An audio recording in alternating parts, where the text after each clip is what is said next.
In celebration of Black History Month, Smithsonian Channel presents Cassius X Becoming Ali on Monday, February 20th. We have director Muta Ali here to chat all about it. Thank you so much for your time today.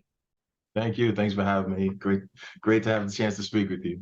Especially, with somebody like Muhammad Ali, known as the greatest, especially, some of the younger fans who get to know about him, but we don't get to necessarily know all of his history. Talk a little bit about what we're going to see in this documentary.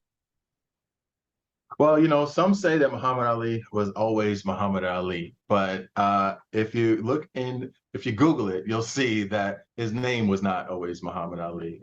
He was born as Cassius Clay in Louisville, Kentucky, and he went through a deep spiritual transformation into who we know and love today. So this film, Cassius X Becoming Ali, starts in 1959 and sort of ends in 1965, and in that bracket of 6 years, Cassius Clay is influenced by the world around him in so many ways that he goes through a spiritual awakening and decides, I'm going to take control of my own identity in terms of my name and in terms of my religious beliefs.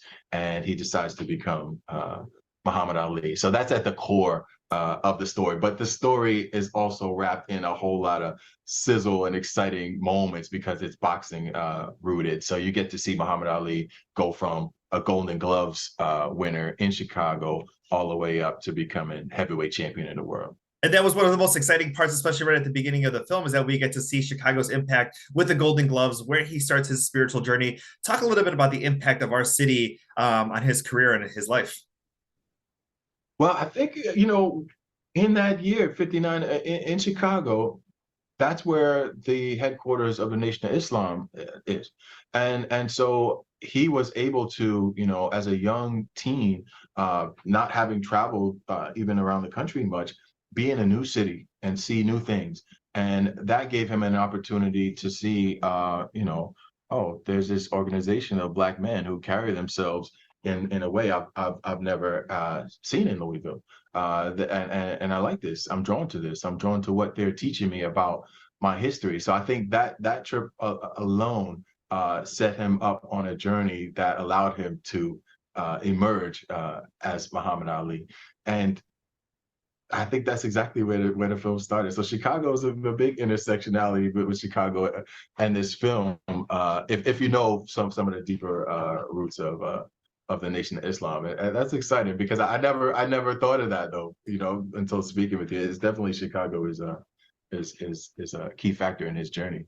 One of the other parts which I think especially the younger generation really needs to learn about is the segregation that happened, because he was having all the success in the Olympics, having the success in Chicago. His career was taking off, but when he went back to Louisville and the people that he was working with, he couldn't go out to eat with them. He couldn't go out and celebrate or work. Talk a little bit about that impact, and especially maybe some of our younger viewers, especially during this Black History Month, kind of understanding that part of our ugly part of our American history.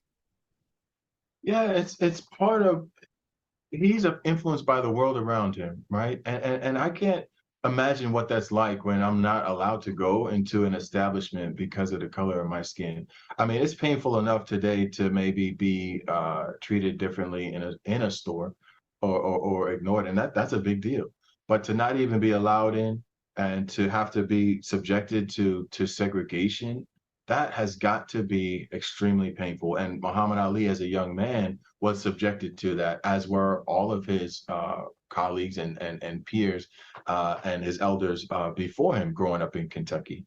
And so that has to play a role in your psyche. Even after Louisville, he went to Miami for training. And in Miami, there were segregated beaches, segregated pools. He lived in the Black part of town. And I think there's no doubt that any of us today living during that time whose lives had to be relegated to such a degree because of the color of our skin would have race on the mind a lot. I can't imagine that not being, and having freedom on the mind a lot. And so that, I think, played a role in Muhammad Ali looking around and saying, I want to align with these brothers who are separating themselves from what I'm learning is a slave name, separating themselves from what I'm learning is a religion that was cast upon my ancestors when they were enslaved. And I want to look around and become my own my own self. And he's traveling throughout the world, you know, Rome after Chicago, and he goes to London to fight Henry Cooper later on in his career. And he's watching the world look at him, and he's deciding, you know, I'm gonna be I'm not gonna be who you want me to be, as he says later on in the story, and he becomes Muhammad Ali. So it's an exciting journey. I was drawn to it from the beginning. Smithsonian Channel presents Cassius X Becoming Ali, Monday, February 20th. Thank you so much.